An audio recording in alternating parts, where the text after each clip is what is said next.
Umkhunyana wezigidigidi ushiye isiteji somshado kuyokwamukela wayentombi ngaphandle. Abantu baseNongoma bathula sengathi kushaywe insimbi yesonto phakathi kwamabili. UZwelakhe Mkhize, indoda eyayaziwa ngezindlu, amathekisi, amaplaza nomshwalensi webhizinisi, wayimiduze kokumakhodi lakhe uNolwazi. Kodwa amahlo akhe aqhuma aya eminyangweni. Ngaphandle kwesango kwakumethandeka, owayeyintombi yakhe yakudala, egqoke ingubo elula, izicathulo ezigugile, ephethe isikhwama esinjane sesikhumba. "Ngicela ningilinde," kusho uZwelakhe, eshiya umfundisi, omama abadala nabasemzini bekhangele bodoka. uNolwazi wambuka, ubuso bakhe buchileli, kodwa izandla zakhe ziqala ukuqathazela. Unina uMatshele wamhlwitha ingalo wathi, "Unganyakazi ntombazane. Indoda ebuyele emuva ngosuku lomshado ayikaze hambe yodwa." Ngaphandle uThandeka akazange amamatheke, wakhothama kanjane wathi, "Zwelakhe, angizelanga ukukulimaza." Kodwa indlela abambe ngayo isikhwama yenza amadoda amadala asukume kancane. Kwakukhona okukhulu ngaphandle, kodwa akekho owayilazi. Izihlobo zikaZwelakhe zazibukhana, ezinye ziphalamisa amashiya, ezinye zifihla ukwesaba ngokukhwehlela. Abafana aphethe ikhamera bema, bengasazi ukuthi baqhubeke noma bayeke. Umthulo wamatilongo waphela kancane, kwasala umsindo womoya udlula ezintanyeni zethende. uZwelakhe wayazi ukuthi umzuzu owodwa ungabhidliza igama elakhiwe ngeminyaka, kodwa amahlo kaThandeka ayengamvumi ukuba abaleke. Wayengiboni owesifazane ofuna ukubuyisa indoda. Wayebona umuntu ophethe ubuhlungu obudala. Ngeleso sikhathi, abantu batala ukusho ukuthi umshado waseKwaZulu wawusuzophenduka itshala lomndeni omkhulu. Akekho owaphinde wahaleka ngalomzuzu. Ngisho izingane zathula zibambe omama bazo eduze khulu. Abadala babambana ngezandla bathandaza kakhulu namuhle. uZwelakhe wame phambi kukaThandeka, izandla zakhe zingasazi ukuthi zibambe kuphi. Emva kwakhe, izihambeli zomshado zasephuma kanjani ngaphansi kwethende elikhulu leMelmoth, zifuna ukubona ngamehlo azo ukuthi yini eyayenza umkhwenyana acele ukuma komdimbi. "Kunganuze namuhle?" kubuza yena ngezwi lephansi. uThandeka wabeka phansi. "Bengizama ukuthola izinyanga ezithathu. Abantu bakho bebengivimba. Angizelanga ngikutshela uthando. Ngize ngoba kunento okufanele uyazi ngaphambi kokuthi ufake indandatho." Lamazwi angena enhlizweni kaZwelakhe njengommese obandayo. Wayengikhumbula uThandeka waseNkhandla, intombazane eyisiza ngesikhathi engenalutho, ngaphambi kwezinkontreka, ngaphambi kwezimoto ezimnyama, ngaphambi kokuba amaphephandaba ambize ngosozigidigidi wezokugala izimali. Ngaphakathi uNolwazi wayelalele konke. Wayengakhali, wayengakhumumi, kodwa ubuso bakhe bushintshila lapha ezwa igama elithi ngaphambi. Umfobo wakhe uSibusiso wasondela kuye wathi, "Dadewethu, ngiyamkhipha lo wesifazane manje." uNolwazi wamvimba. "Cha, namuhle iqiniso malizihambise ngezinyako zazo." Kodwa ungazi ukuthi leli qiniso lalizomthinta na yena. Umama kaZwelakhe, uMamkhize, wamile eduze kobapheki, bambela isigafu sakhe seningi. Wazitshela ukuthi indodana yakhe ayingakuphotsha umndeni obize uhafu wesifunda. Kodwa enhlizweni wayengikhumbula igama likaThandeka, ngoba ngelinye ilanga leyo ntombazane wayiletha uZwelakhe ekhaya eselalele ethembe lokuphela. "Mntanami," kusho uMamkhize kwezihambeli, "ake singasheshi kwahlujela." Kodwa umunye umanume wathi, "Uma owesifazane efika nesikhwama ngosuku lomshado, akafiki engenalutho." Lo msuzo wamlaba uNolwazi, kodwa wama eqina entonini. Izimbla enzandleni zikaNolwazi zazisinda, kodwa zibambe isengathi zibambe isithuni sakhe sonke. Wakhubeka uthule ngaphakathi. Ngaphansi kwesihlahla somndoni eteleni kwesango, uThandeka wavula isikhwama kanjane, kodwa akazange akhiphe lutho. Wathi, "Uma ngikubisela lokhu la, abantu bazokhuluma okungesiloqiniso. Ngifuna ukukhuluma ngami wodwa." uZwelakhe wabuyela emuva ngesinyathelo esinjane. "Namuhle ngishada, Thandeka. Angisenalo lungelo lokuqatsha nawe."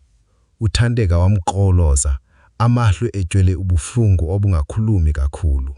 "Ingoba ngifike phambi bebonke, ukuze ngabe isithuni esiphakathi kwakho nomfazi wakho.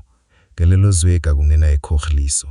Kakukhona ukukhathala kumuntu ohambe umgwaqo omunye ephetha ento esinda enhlizweni. Amakhelwe base-Aldindi baqala kubuzana ngezwele phansi. Abanye bathi ufuna imali, abanye bathi ufuna ukubuyisa uthando lodala. Kodwa gogo Khumalo owayehlezi phambili wanyikila ikhanda. Lo mfazane akaze ngemali, kusho yena. Ubuso bakhe bunjengomuntu okine isifungo. Ngaphakathi umfundisi Mthembo wavala iBhayibheli, lindele ukuthi amazwi abantu bani aveze ukwakufihile. uMatshele wabona ubuso kwaMnali Dlamini bushintsha, inhliziyo yakhe ishesha. Wayengumama oyazi uma indlu iqala kushisha, noma umlamba ukabonikale. Wasondela kuye wathi, "Wena uyayazi le ndaba?" uMnali Dlamini wakhipha iduku wesula ebuneni. "Ngiyazi uThandeka, kodwa ngizange ngicabange ukuthi usaphashilila kule ndaba." "Usho ukuthini ma?" kusho uMatshele, izwe lakhe liqineyo. Ngaphambi kokuphenduka kwakhe, uzwe lakhe wabuya noThandeka, bengangenangi ngaphakathi kuphela. Wame phambi kwezihambeli, waphakamisa isandla. "Ngicela, ningihalukumize lo muntu ngemazwi.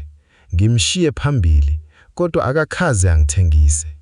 Lokho kutshenza abantu bathule kakhulu. Umuntu angakholela uthando lodala, kodwa angakholeli imfihlo kalula ngosuku lomshado. UNolwazi wasondela kancane, izwe lakhe lithambi kodwa liqonda. "Thandeka, uma lokhu uze nakho kuthinta umyeni wami ozoba kuye, kuthinta nami. Khuluma phambi kwami." uThandeka wambuka isikhathi esitebe, sazitenyethe ziqala ukuhela. "Ngitsolesa sisi, ngize ngifuna ukukuphutsha injabulo yakho." Abangane baNolwazi, uZama noHlengiwe, bamile emva kwakhe, sebafuna ukungikhipha kuleso simo. Kodwa uNolwazi wayenomlondo wakhe wokuluna buthule. Wayekhulela Vryheid bona umama wakhe efihla izinyetse ukuze izingane zile. Wayefunda ukuthi ikhaya alakhi ngamazwi amakhulu, lakhiwa ngesipidi sokuzwa ento ebuhlungu ungawiyi. Yingoba akazange ngihalaza uThandeka, yingoba akazange ambambe uzwe lakhe ngelolaka. Kodwa ngaphakathi wayethandaza ukuthi le ndaba ingabe isando esizoshaya igama lakhe phakathi kwabantu. Kathi lapho wathula, umsindo wezikhezo ematabuleni wabe umkhulu kunemazwi abantu bonke.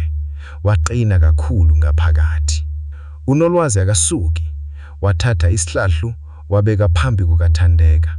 Wathi, "Hlala, uma iqiniso limi, nathi sizoma. Uma lihlala, nathi sizohlala." Lamazwi athinta abantu abadala. Ngisho ezifazane ezifuna ukukhuluma kabi zithule, ngoba babona ukuthi uMakhoti akazange aziphathe njengontombazane elwa imbangi. Waziphatha njengomfazi obakha ikhaya ngezandla eziflangisile. uThandeka wahlala wabeka isikhwama emathangeni. Ngaphambi kokuthi uzwe lakhe benosozigidigidi, kwakukhona umuntu owayemsiza ngephepha lebhizinisi, isicelo semalimboleko nomshwalensi wemoto yakhe yokudala. Uzwe lakhe wavuma ngekhanda. Kwakuyena, akaseli lutho. Kodwa kwakukhona omunye umuntu, kusho uThandeka, ebeka uMnali Dlamini. Bonke baphendukele. UNolwazi wabona uyaye ngasazi kubeka phansi kophela. Wasebonekala njengomuntu ohlulwe ngesikhathi odala. "Mina?" kubuza uMnali Dlamini ngezwe lechoma. uThandeka wavula isikhwama dengane, kwavela incwadi endada, velwe ngentaba eRoma. "Cha baba, akukhulunywe ngawe wodwa. Ngikhuluma ngomuntu owangicela ukuthi ngithule iminyaka eyisithoma." Izihambeli zasondela kancane, kodwa uMamkhize wazimisa ngesandla. "Ningamcindezi lo muntu," kusho yena. "Incwadi endada ayivuliwi ngezinzipho, ivulwe ngenhliziyo ezolile." Uzwe lakhe waqhwimilisa amathe.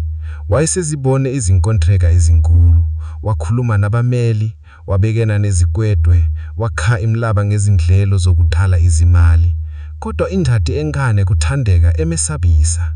UNolwazi wathatha umoya, wabeka uyaye sawabeka indoda asezoyishada. Wabona ukuthi bobombili bayesaba. Lokhu kubabuhlungu, ngoba uma amadoda amabili esaba incwadi yowodwa, owesifazane oyazi ukuthi kunento engqabile, akekho owaseyazi ukuthi umshado wawusuzoqhubeka noma wazalwa kabusha ngendlela. Izandla zikaThandeka zaqala ukukhakazela ngesikhathi ekhumula intambo ebomvu eyayibopha incwadi. Umoya wawusinda ngaphansi kwetende. Ngisho nabapheki bayekile ukuphaka inyama namariyo. Wonke umuntu bayibheke yena. Ngitshela ningangiphazamisi, kusho yena kanjani. Uzwelakhe wayesemi eduze kukaNolwazi manje, kodwa amahlo akhe ayegxile kule ncwadi endala. UMnotlamini wazama ukusukuma, kodwa amadolo akhe abuthaka aphinda amahlalisa phansi. UThandeka wavula iphepha lokuqala. Lena yincwadi eyabhalwa umama kaZwelakhe ngaphambi kokuba shone ubaba wakhe. UMamkhize wakhuphuka umoya ngamandla. Hayibo, abantu babukana. Akekho wayelindele ukuthi igama likamufi lingene phakathi komshado. Ngaleso sikhathi, kuthube kuThandeka, uZwelakhe wayesefuna ukuyeka isikole ngenxa yemali. Kukhona umuntu owamnika imali yokugcina ukuze aqale impilo yakhe. UZwelakhe wabheka uMnotlamini.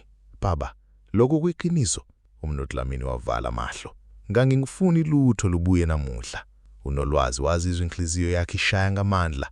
Wayekade ecabanga ukuthi yamazi uyise ngokuphelele, kodwa manje wayebona indoda ekujwele izinto angakaze azizwe. Kungani wafihla lokhu? Kubuza yena kanjani. uMnotlamini wabuka indodakazi yakhe. Amahlo akhe ayesemanzi. Ngoba ubaba kaZwelakhe wangifungisa ukuthi angisoze ngithubeka ngolokhu. Lelo gama lashayisa abantu njengombani. Umalume bakala ukubuzana. Abanye bathi kumele umshado ume kukhala, kodwa gogo Khawumalo wamemeza wathi, "Thulani. Uma iqiniso seliqhubeka, abantu mabathule." UThandeka wabamba incwadi eduze kusesifuba sakhe njengathi phethe impilo yomuntu. UZwelakhe wazizwa umhlaba ushintsha ngaphansi kwezinyawo, ngoba wayethula ikholwa ukuthi impumelelo yakhe iqale ngeye phela. Kodwa manje wayeseqala ukubona ukuthi kukhona abantu abamphatha ngesikhathi engakazi ukuphatha yena yedwa. UNolwazi wabamba isandla sakhe okukuthala sukela indaba iqala. Akazange ngithulume, kodwa lowo msebenzi wezandla wamtshela ukuthi wayengabaleki kuye kokwamanje namuhla. Nganjani uThandeka wanikeza uZwelakhe incwadi. Wayivula ngezandla ezesabayo. Iphepha laligugile, kodwa amagama ayesebonakalanga. Mfowethu Dlamini, kufunda yena ngezwi eliphansi. Uma ngingasaphili, ngicela unakekele umfana wami aze ame ngezinyawo zakhe. Unganutsheli ukuthi mina nawe sakhe kanjani lokhu. Ngifuna aqolebele ngamandla akhe. UZwelakhe wamisa ukufunda. Amahlo akhe kugcwele izinyembezi. Ubaba wakho wayengafuni ukuthi wazi ukuthi ngisiza, kusho uMnotlamini. Wayithi indoda ayikhuli kahle uma ihamba impilo yonke izwe ukuthi iphushwe ngabanye. UNolwazi wabamba umlomo. Wayengakaze ezuyise kuthuluma ngoba umnene ungangaka ngomunye umuntu. Pho uThandeka wangena kanjani? Kubuza uMasele. UThandeka wayeswiza inyembezi zakhe. Ngangisebenza ebhenki ngesikhathi uZwelakhe watshala ibhizinisi lakhe lezindla. uMnotlamini wangitshela ukuthi ngisize kufihla amafayile nemali yekushansha ukuze abantu bangamvimbi. Pho wamthandi? Kubuza umunye wamalume ngokushesa. UThandeka wawamatheka kabuhlungu. Ngimthande kakhulu, kodwa uthondo lwami lwayengafanele ukubhikliza ikase lakhe. Lawo mazwi athulisa wonke umuntu. UZwelakhe waphika uThandeka kokuthwala ngendlela ehlukile. Wayesebona ukuthi owesifazane wayecabanga ukuthi ibuyile kuzumosa umshado wakhe, empeleni wayiphethe imihlikihlo eyamvikela iminyaka esikhomba. UNolwazi wazizwa umnono omnengi enhliziyweni yakhe, kodwa futhi wazizwa ukuhlonipha. Kwakunzima ukuthola umuntu ongaji nemihlikihlo iminyaka esikhomba phansi kokufuna ukubuyisela uthondo. Gogo Khawumalo wagobisa isikhandwa sakhe wathi, "Abanye bathanda ngokubamba, abanye bathanda ngokudedela." Lawo mazwi ngene ezinhliziyweni zabantu abadle mphansi kwetende. Ngisho nabanziswe ezibehleka kuqaleni manje zasebukeka zithule. Umziko ungakabuyi kahle, kodwa abantu basekhala ukuyizwa ukuthi namuhla akuwona nje umshado kuphela. Kwakusuku lokubuyiselwa kweqiniso elingalahlwe phakathi kwemindane emikhulu emibili kwaZulu yonke namuhla. UNolwazi wasukuma wahamba eye phakathi kwetende yedwa. Umoya wakaNquthu wawubanda kanjani entambeni. Wame eduze kwimoto yakhe, wabheka amagqima kude. uZama wamlandela. "Uyaphila?" uNolwazi wahleka kancane, kodwa kwangahleko ngalinayo intshotsho. "Angizazi. Usafuna ukumshada?" Lelo mbuzo kwakulo wonke umuntu wayokucabanga kodwa esaba ukubuza. uNolwazi wabheka izandla zakhe. "Ngicabanga ukuthi namuhla ngifunda ukuthi abantu engibathandayo benezimpilo zinde kulento ngangifundela.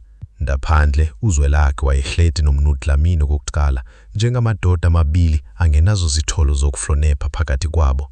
Kungani ungangitshelanga? Kubuza yena. UMnu Dlamini waphendula ngokushesa. Ngangisebaba ukuthi uzocabanga ukuthi impumelelo yami ngeyami. Ja, kusho uZwelakhe, izwi lakhe lidabuke. Bengingithatha njengobaba. Lelo zwilo lashayisa uMnu Dlamini kakhulu. Waphendula kancane ukuze abantu bangaboni izinyembezi zakhe. UThandeka wayeserungelo ukuhamba. Wabopha isikhaba sakhe, wabheka ithende okokuqala ngaphandle. Kodwa ngenxa kokuphuma ngesigango, uMamkhize wambamba ngesandla. Awuhambi ungadlanga, kusho uMamkhize. Ja mama, angifuni ukuphazamisa. Sowuphelile ukuphazamisa. Manje sowubuyisa uthula. Lawo mazwi ayenza uThandeka akhala ukuhlala kokuqala kokuphela. Wayengakhali ngenza yaZwelakhe phela. Wayekuhlala ngenza iminyaka ejithe ethulele iseyaphela. Abasifazane abadala bamsondeza kuye, bamnika uduku, bamhlalisa phansi. UNolwazi wabona lokho ngedala, inhliziyo yakhe benzima kodwa futhi thamba ngesikhathi esinyanga. Wayengakazi ecabanga ukuthi ngosuku lomshado wakhe uzobona owesifazane odala othandweni lomnyama wakhe ehleli phakathi kwemindani yakhe njengomuntu balulekile. Kodwa ukumangaza ukuthi wayengasazi ukuthi ufuna ukumzonda. Wayefuna nje ukuqonda ukuthi uthondo lukakwazi ukulahalahle noma ngaphelili ngomshado phakathi kwabantu abadla bazizulu onke lapho. Lilango lishona kancane entambeni, amalambu letende laqala ukuchanya. Izihambezi zasahleli zingafuni ukuhamba ngaphandle kokubona ukuthi umshado uzophela kanjani. Umfundisi uMthembu wasondela kuZwelakhe noNolwazi. Bantwana bami, kusho yena, umshado awukhali ngesikhathi izinto zilula. Ukhala ngesikhathi iqiniso selimile phakathi kwenyu. UNolwazi wabheka uZwelakhe isikhathi sidebe. Ngifuna ukwazi into engayo kuphela. Yini? Kubuza yena. Uma uThandeka bengecela ukuthula, kuzomshada yini? Itende lithula futhi. uZwelakhe akazange ngiphendule ngokushesa. Wabheka uThandeka oyehleli ngoMamkhize eduze kwabanye mama. Sebheka uNolwazi. Ngangimthanda impilo yonke, kodwa uthondo phela aluwanele kwakhe ekhaya. UNolwazi wavala izinyonyo zakhe mzuzana. Pho mina? Kubuza yena. Wena, kusho uZwelakhe esondela kuye. Yikhaya engifuna ukugubela kuyo. Izinyembezi zathala ukehle ezibusweni bakhe. Abantu abadala bathala ukunkothiza khandwa zabo ngenzane. Ngisho amaziso ezibehleke ekucaleni manje zasebukeka zithule. Umziko ukhale kuyonda nafuthi ukonja futhi.